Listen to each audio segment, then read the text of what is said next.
Hello friends, welcome to success point plus. Success point plus में आपका स्वागत है। और आज की वीडियो में हम एक प्रैक्टिस सेट सोल्व करने वाले हैं जो कि आपका सीटेट एंड यूपीटेट दोनों के लिए ही, अगर आपने पेपर 2 फिल किया है तो दोनों के लिए ये जो है आपके लिए हेल्पफुल होने वाला है। वीडियो में लास्ट तक बने रहिएगा और ज़्यादा से ज़्यादा शेयर कीजिएगा ताकि ज़्यादा से ज़्यादा अभ्यर्थी इस प्रैक्टिस सेट का जो है लाभ उठा पाएँ। तो चलिए स्टार्ट करते हैं। देखिए, अगर आपने सामाजिक अध्ययन एवं अन्य विषय का विकल्प चुना है तभी आपको जो है करना है। देखिए, फर्स्ट क्वेश्चन है, संगम युग में उर किसके लिए जो है विख्यात था? मसालों के व्यापार का महत्वपूर्ण केंद्र था, या फिर कपास के व्यापार का महत्वपूर्ण केंद्र था, या फिर विदेशी व्यापार का जो है महत्वपूर्ण जो है व्यापारिक केंद्र था, या फिर आंतरिक व्यापार का महत्वपूर्ण केंद्र था? तो आपको ध्यान रखना है कि ये जो था, जो कि आपका उर है, ये है आपका जो है कपास के व्यापार का जो है महत्वपूर्ण केंद्र था। इस तरह से बी ऑप्शन बिल्कुल करेक्ट हो जाएगा। नेक्स्ट क्वेश्चन देखिए, सल्तनत काल के सिक्के टंका, ससगानी एवं जीतल किन धातु के जो बने थे? चांदी, तांबा, सोना चांदी तांबा, चांदी जस्ता तांबा, या फिर सोना जस्ता तांबा? तो देखिए, ये बने थे सोना चांदी तांबा, यानी कि बी ऑप्शन बिल्कुल करेक्ट है। देखिए, बिना वेस्ट किए हम जल्दी से इस प्रैक्टिस सेट को जो है सोल्व करने वाले हैं। दो अस्पा सिंह अस्पा प्रथा किसने जो है शुरू की थी? अकबर ने, जहांगीर ने, शाहजहां ने, या फिर औरंगजेब ने? तो देखिए, ये प्रथा स्टार्ट की थी जहांगीर ने। बी ऑप्शन बिल्कुल करेक्ट है। नेक्स्ट क्वेश्चन है, देखिए 94 नंबर का क्वेश्चन है। 1878 का जो बंडकुलर प्रेस एक्ट था वो जो है किसके द्वारा जो है रद्द कर दिया गया था? लॉर्ड रिपन के द्वारा, लॉर्ड लेटन के द्वारा, लॉर्ड कर्जन के द्वारा, या फिर लॉर्ड मिंटो के द्वारा? तो ये जो है रद्द किया गया था लॉर्ड रिपन के द्वारा। ए ऑप्शन बिल्कुल करेक्ट है। देखिए, आप भी जो है आंसर जो है देते चलिएगा, आपको पता लगेगा आपकी तैयारी जो है कितनी है। निम्नलिखित में से कौन सा देश भारत में विदेशी प्रत्यक्ष निवेश यानी कि एफडीआई का सबसे प्रमुख जो है स्रोत रहा है? जापान, मॉरिशस, थाईलैंड, या फिर सिंगापुर? तो ये रहा आपका मॉरिशस। बी ऑप्शन बिल्कुल करेक्ट है। नेक्स्ट क्वेश्चन है, देखिए भारत में जो अनवरत योजना यानी कि जो रोलिंग प्लान है वो किस वर्ष जो है कार्यशील थी? वर्ष 1967 से 1968, या फिर 1968 से 69, या फिर 1971 से 72, या फिर 1778 से 79? तो देखिए, यहाँ पर आपका करेक्ट ऑप्शन हो जाएगा 1778 से 79, यानी कि डी ऑप्शन बिल्कुल करेक्ट है। नेक्स्ट क्वेश्चन है, देखिए निम्नलिखित में से वह बैंक जो है कौन सा है जिसका नाम नदी के नाम पर जो है रखा गया है? अरावली क्षेत्रीय ग्रामीण बैंक, चार आंचलिक ग्रामीण बैंक, वर्धा ग्रामीण बैंक, या फिर उपयुक्त में से कोई भी नहीं? तो देखिए, जो वर्धा ग्रामीण बैंक है वह आपका जो है नदी के नाम पर रखा गया है। सी ऑप्शन बिल्कुल करेक्ट है। नेक्स्ट क्वेश्चन है, देखिए बंगाल की खाड़ी और अरब सागर के मध्य स्थित पाक जो जलडमरू मध्य है वो किन दो देशों के भूभागों को जो है अलग करता है? कई बार आया हुआ क्वेश्चन है, तरह तरह के एग्जाम में देखा भी जा चुका है। तो देखिए, भारत और मालदीव, भारत और श्रीलंका, भारत और म्यांमार, भारत और बांग्लादेश? तो यहाँ पर आपका करेक्ट ऑप्शन हो जाएगा भारत और श्रीलंका। आपको याद रखना है कि जो बंगाल की खाड़ी और अरब सागर के मध्य जो जलडमरू मध्य है आपका, जो भारत और श्रीलंका को यानी कि दोनों ही देशों को जो है अलग करता है। ठीक है, जो पाक जलडमरू मध्य है। नेक्स्ट क्वेश्चन है, देखिए भारत और पाकिस्तान को विभाजित करने वाली रेखा क्या कहलाती है? देखिए मैकमोहन रेखा, रेड क्लिफ रेखा, डोरंड रेखा, या फिर मैगिनोट रेखा? तो जो भारत और पाकिस्तान को अलग करती है वह रेखा आपकी रेड क्लिफ रेखा होती है। बी ऑप्शन बिल्कुल करेक्ट है। देखिए नेक्स्ट क्वेश्चन है, भारत और चीन के बीच की सीमा रेखा को क्या कहते हैं? डोरंड रेखा, मैकमोहन रेखा, रेड क्लिफ रेखा, या फिर इनमें से कोई भी नहीं? तो देखिए, भारत और चीन के बीच में जो सीमा रेखा होती है उसको कहा जाता है मैकमोहन रेखा। ठीक है, बी ऑप्शन बिल्कुल करेक्ट है। नेक्स्ट क्वेश्चन है, देखिए निम्नलिखित में से किसी grand old man of India के नाम से जो जाना जाता है? गोपाल कृष्ण गोखले को, दादाभाई नौरोजी को, मोतीलाल नेहरू जी को, या फिर लोकमान्य तिलक जी को? तो ये कहा जाता है दादाभाई नौरोजी को। बी ऑप्शन बिल्कुल करेक्ट है। देखिए नेक्स्ट क्वेश्चन है आपका, निम्नलिखित में से किसने भारतीय स्वतंत्रता संग्राम के दौरान जय हिंद का जो नारा दिया था? महात्मा गांधी, पंडित जवाहरलाल नेहरू, लोकमान्य तिलक, या फिर सुभाष चंद्र बोस? तो ये दिया था पंडित जवाहरलाल नेहरू जी ने। बी ऑप्शन बिल्कुल करेक्ट है। नेक्स्ट क्वेश्चन है, निम्न में से ये किसने कहा था तुम मुझे खून दो मैं तुम्हें आज़ादी दूंगा? महात्मा गांधी ने, भगत सिंह ने, सुभाष चंद्र बोस ने, या फिर लोकमान्य तिलक जी ने? तो देखिए, ये कहा था आपका सुभाष चंद्र बोस जी ने। सी ऑप्शन बिल्कुल करेक्ट है। नेक्स्ट क्वेश्चन है, देखिए सरफरोशी की तमन्ना अब हमारे दिल में है निम्न में से किसने जो है लिखा था? बंकिम चंद्र चटर्जी ने, आनंद नारायण मुल्ला ने, राम प्रसाद बिस्मिल जी ने, या फिर जयप्रकाश नारायण जी ने? तो ये लिखा था राम प्रसाद बिस्मिल जी ने। सी ऑप्शन बिल्कुल करेक्ट है। देखिए 105 नंबर का क्वेश्चन है, निम्न में से दिल्ली से दौलताबाद हेतु राजधानी के स्थानांतरण का आदेश किसने दिया था? अलाउद्दीन खिलजी ने, इल्तुतमिश ने, इब्राहिम लोदी ने, या फिर मोहम्मद बिन तुगलक ने? तो ये दिया था देखिए मोहम्मद बिन तुगलक ने। डी ऑप्शन बिल्कुल करेक्ट है। नेक्स्ट क्वेश्चन है, अमीर खुसरो किस सुल्तान का जो है दरबारी कवि था? तो देखिए मोहम्मद गजनवी का, कुतुबुद्दीन ऐबक का, इब्राहिम लोदी का, या फिर अलाउद्दीन खिलजी का। तो ये थे देखिए अलाउद्दीन खिलजी के दरबारी कवि, यानी कि डी ऑप्शन बिल्कुल करेक्ट है। नेक्स्ट क्वेश्चन है देखिए,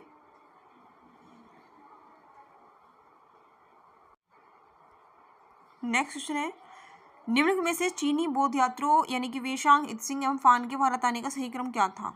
तो ऑप्शन ए है आपका ए नंबर का वान इत्सिंग हेनसांग, हेनसांग फान इत्सिंग, या फिर फान हेनसांग इत्सिंग, या फिर इत्सिंग फान हेनसांग। देखिए ये जो कालानुक्रम दिया हुआ है ये कई एग्जाम में जो है आ चुका है, तो इसलिए आपको अच्छे से इसको जो है याद करना है। तो यहाँ पर जो है आपका करेक्ट ऑप्शन हो जाएगा फान हेनसांग और इत्सिंग, यानी कि सी ऑप्शन बिल्कुल करेक्ट है। नेक्स्ट क्वेश्चन है देखिए,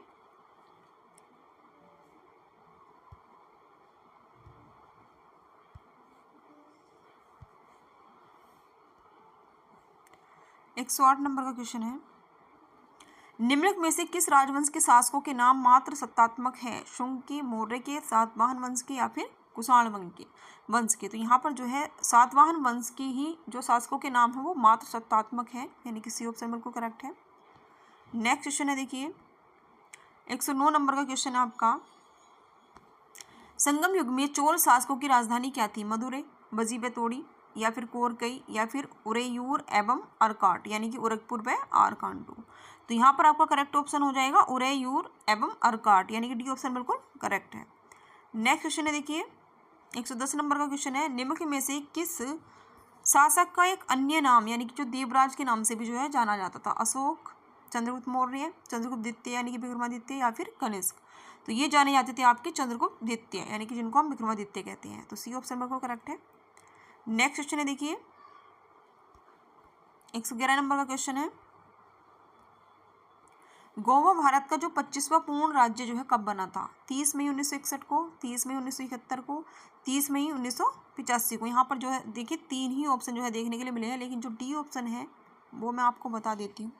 डी ऑप्शन है आपका 30 मई और 1987, जो कि आपका सही है। ठीक है, तो यहाँ पर डी ऑप्शन बिल्कुल करेक्ट है, 30 मई 1987। नेक्स्ट ऑप्शन देखिए, नेक्स्ट क्वेश्चन है, भारत का अंतर्राष्ट्रीय फिल्म महोत्सव प्रतिवर्ष कहाँ आयोजित होता है? मुंबई में, गोवा में, अहमदनगर में, या फिर बेंगलुरु में। तो ये आयोजित होता है आपका गोवा में, बी ऑप्शन बिल्कुल करेक्ट है। नेक्स्ट क्वेश्चन है देखिए, महात्मा बुद्ध से संबंधित कहा जाता है किस घटना को? धर्मचक्र प्रवर्तन। देखिए महाविनिष्क्रमण को, बौद्धत्व प्राप्ति को, या फिर सारनाथ में दिया गया प्रथम उपदेश को, या फिर महापरिनिर्वाण को। तो देखिए यहाँ पर आपको जो सारनाथ में प्रथम उपदेश जो है दिया गया था उसी को जो है धम्मचक्र प्रवर्तन जो है कहा जाता है, यानी कि सी ऑप्शन बिल्कुल करेक्ट है। नेक्स्ट क्वेश्चन है देखिए, निम्नलिखित में से किसके पास कंपनी का वास्तविक जो है स्वामित्व होता है? जो डिबेंचर धारकों के पास में होता है, सरकार के पास, या फिर इक्विटी शेयर धारकों के पास, या फिर कंपनी निवेशकों के पास में, है ना। जो वास्तविक स्वामित्व की इसमें बात कही गई है, तो यहाँ पर आपका करेक्ट ऑप्शन हो जाएगा जो इक्विटी शेयर धारक होते हैं उनके पास में होता है, सी ऑप्शन बिल्कुल करेक्ट है। नेक्स्ट क्वेश्चन देखिए, पंचतंत्र की जो रचना है वो किसके समय में हुई थी? गुप्त काल, कुषाण काल, मौर्य काल, या फिर मुगल काल। तो देखिए ये हुई थी आपकी गुप्त काल में, ए ऑप्शन बिल्कुल करेक्ट है। आपको कमेंट सेक्शन में लिखकर बताना है कि पंचतंत्र की रचना जो है किसके द्वारा की गई थी, ये आपका होमवर्क है। नेक्स्ट क्वेश्चन है देखिए, निम्नलिखित में से कौन सा कर प्रत्यक्ष नहीं है? आयकर, उपहार कर, सीमा शुल्क, या फिर संपत्ति कर। तो जो सीमा शुल्क है वो आपका प्रत्यक्ष कर नहीं होता है, सी ऑप्शन बिल्कुल सही है। नेक्स्ट क्वेश्चन है, जापान की जो कला है देखिए इक्वाना, वो जो है किससे संबंधित होती है? पुष्प सज्जा से, चित्रकारी से, वाद्य संगीत से, या फिर वृक्षारोपण से। ये क्वेश्चन आया हुआ क्वेश्चन है। तो जो पुष्प सज्जा होती है उसी को हम इकेवाना बोलते हैं, तो ए ऑप्शन बिल्कुल करेक्ट है। नेक्स्ट क्वेश्चन देखिए, नेताजी सुभाष चंद्र बोस ने स्वाधीन भारत की सरकार की घोषणा कब की थी? देखिए 26 जनवरी 1942, 21 अक्टूबर 1943 को, 15 अगस्त 1942, या फिर 5 मार्च 1944 को। तो उन्होंने की थी 21 अक्टूबर 1943 को, बी ऑप्शन बिल्कुल करेक्ट है। देखिए बिल्कुल भी टाइम वेस्ट हमें नहीं करना है, रैपिडली हम इसको जो है कंप्लीट करेंगे। सेंट्रल बिल्डिंग रिसर्च इंस्टीट्यूट कहाँ स्थित है? चेन्नई, पुणे, नई दिल्ली, या फिर रुड़की। तो ये स्थित है आपका रुड़की में, डी ऑप्शन बिल्कुल करेक्ट है। 120 नंबर का क्वेश्चन है स्क्रीन पर, संगम युग में जो बरियम शब्द है वो किसका सूचक होता है? ब्राह्मणों को अनुदान में दी गई राजस्व मुक्त ग्राम का, राजस्व प्रदान करने वाली क्षेत्रीय इकाई का, या फिर भू राजस्व वसूल करने वाला प्रभारी अधिकारी, या फिर ग्राम सभाओं की प्रबंध समिति को बरियम नाम से जो है जानते हैं, या फिर इसका सूचक है। तो यहाँ पर जो राजस्व प्रदान करने वाली जो क्षेत्रीय इकाई होती है तो बरियम शब्द इसी का जो है सूचक होता है। बी ऑप्शन बिल्कुल करेक्ट है। नेक्स्ट क्वेश्चन है आपका, देखिए निम्नलिखित में से किसे 12वीं शताब्दी का महानतम जैन विद्वान माना जाता है? भद्रबाहु, स्थूलभद्र, अमोघवर्ष या फिर हेमचंद्र को? तो ये माना जाता है आपका हेमचंद्र को। डी ऑप्शन बिल्कुल करेक्ट है। 122 नंबर का क्वेश्चन है, एका आंदोलन के किसानों की मुख्य शिकायत देखिए क्या थी? लगान में वृद्धि और उपज के रूप में उसके वसूलने की प्रथा, जमींदारों द्वारा उत्पीड़न, या फिर अंग्रेज अधिकारियों के लगान वसूलने का तरीका, या फिर उपयुक्त में से कोई भी नहीं। तो जो लगान में वृद्धि और उपज के रूप में उसके वसूलने की जो प्रथा थी, है ना, तो एका आंदोलन के किसानों की यही जो है मुख्य शिकायत थी। ये ऑप्शन बिल्कुल करेक्ट है। 123 नंबर का क्वेश्चन है, निम्नलिखित में से किस वायसराय के समय दिल्ली दरबार का जो है आयोजन किया गया था? Lord Lytton, Lord Ripon, Lord Linlithgow या फिर लॉर्ड कर्जन? तो यहाँ पर आपका करेक्ट ऑप्शन हो जाएगा लॉर्ड लिटन। ये ऑप्शन बिल्कुल करेक्ट है।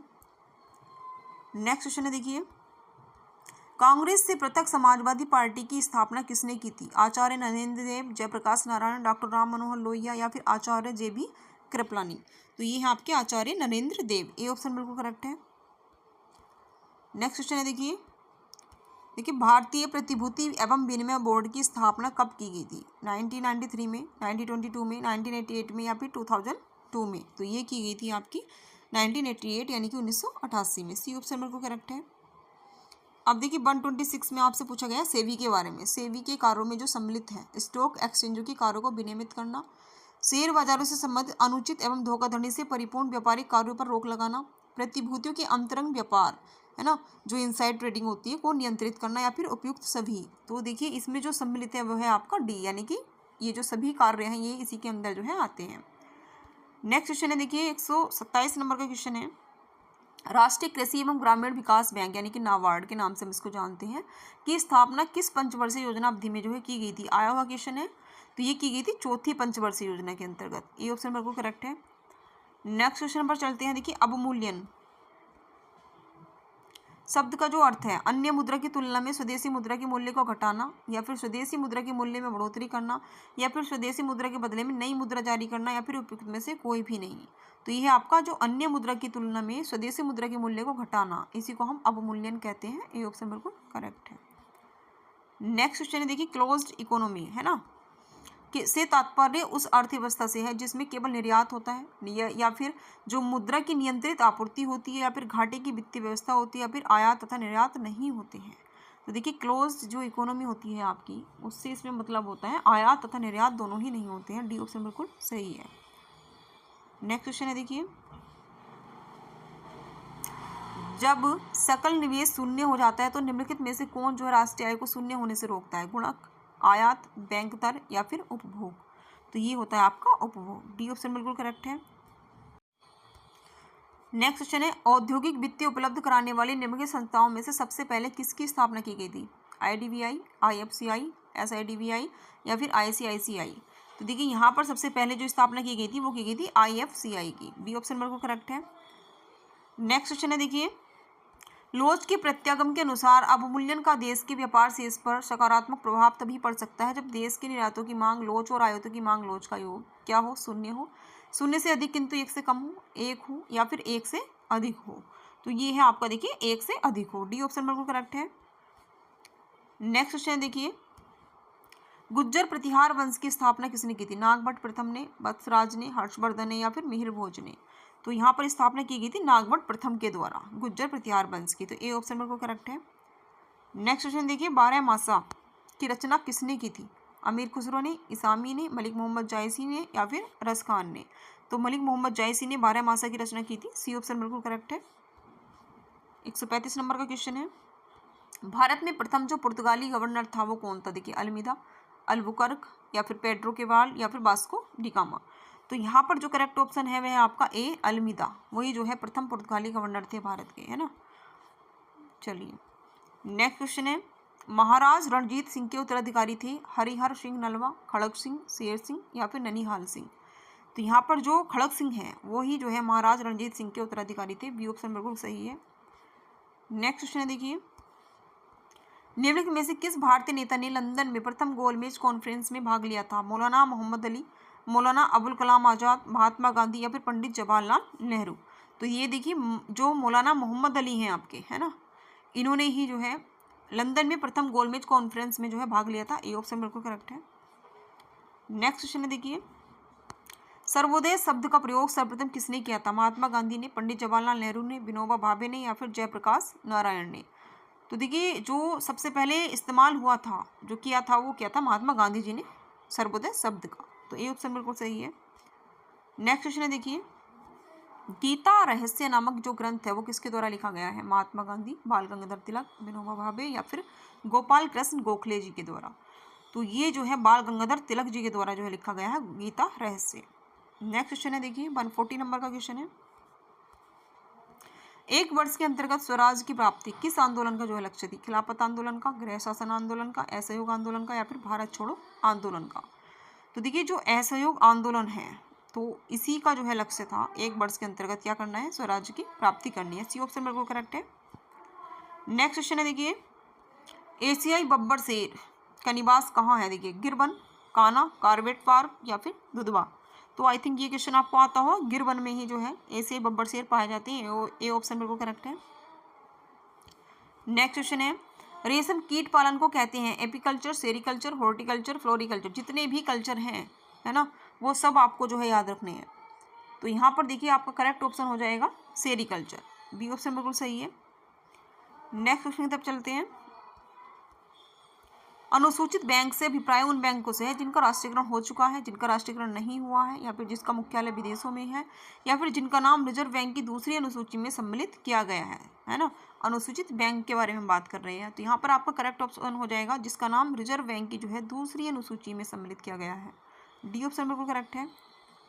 नेक्स्ट क्वेश्चन है देखिए,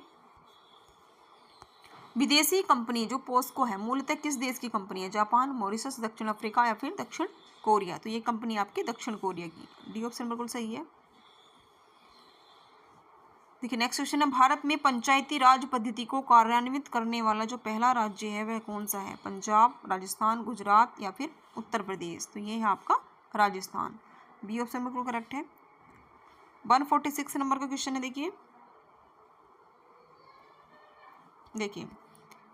भारत में लघु प्रयोग की परिभाषा किस पर आधारित है? किसी इकाई की बिक्री की मात्रा, किसी इकाई में संयंत्रों और यंत्रों के लिए निवेश का मान या फिर किसी इकाई की दूर दूर तक बाजार में पहुंच या फिर विनिर्मित उत्पाद का उद्योग मंत्रालय द्वारा बनाई गई सूची में होना या फिर न होना? तो देखिए किसी इकाई में जो संयंत्रों और यंत्रों के लिए निवेश का जो मान है वही जो है भारत में लघु प्रयोग की जो परिभाषा है। तो बी ऑप्शन बिल्कुल करेक्ट है। 147 नंबर का क्वेश्चन है, मुद्रास्फीति को इनमें से किसके द्वारा रोका जा सकता है? देखिए बचत का बजट यानी कि जो बेसी का बजट है, प्रत्यक्ष कराधान में वृद्धि, सरकारी व्यय में कटौती या फिर उपयुक्त तीनों जो उपाय हैं। तो यहाँ पर देखिए उपयुक्त जो तीनों उपाय हैं उसके द्वारा ही मुद्रास्फीति को जो है रोका जा सकता है। तो डी ऑप्शन बिल्कुल सही है। 148 नंबर का क्वेश्चन है, बीमा क्षेत्र की किसी कंपनी में भागीदारी के लिए बैंक की जो नेटवर्थ है वो कितनी होनी चाहिए? कम से कम 500 करोड़, 300 करोड़, 200 करोड़ या फिर 100 करोड़? तो यहाँ पर जो है देखिए होनी चाहिए 500 करोड़। ये ऑप्शन बिल्कुल करेक्ट है। देखिए नेक्स्ट क्वेश्चन है आपका 49 नंबर का क्वेश्चन है, एक सीड संस्था के रूप में लघु उद्योगी की निरंतर जो प्रगति के लिए लघु उद्योग विकास संगठन यानी कि जो आपका SIDO होता है उसकी स्थापना जो है कब की गई थी? 1954 में, 1956 में, 1996 में या फिर 2002 में? तो इसकी स्थापना की गई थी 1954 में। ये ऑप्शन बिल्कुल करेक्ट है। 150 नंबर का क्वेश्चन है आपका और लास्ट क्वेश्चन है इस वीडियो का। देखिए राजस्थान में तेल के विशाल जो भंडार पाए गए हैं वो बाड़मेर में, जैसलमेर में, उदयपुर में या फिर जोधपुर में? कहाँ पर जो है पाए गए हैं? तो ये पाए गए हैं आपके बाड़मेर में। ये ऑप्शन बिल्कुल सही है। आई होप सभी क्वेश्चन आपको अच्छे से समझ में आ गए होंगे। इसी तरह हम डेली एक प्रैक्टिस सेट आपके लिए लेकर के आएंगे जो आपका जो शिक्षक भर्ती है, चाहे आप किसी भी शिक्षक भर्ती की तैयारी कर रहे हो, चाहे आप सुपर टेट की तैयारी कर रहे हो, चाहे आप UP टेट, CTET का पेपर 2 जो है आपने फिल किया है।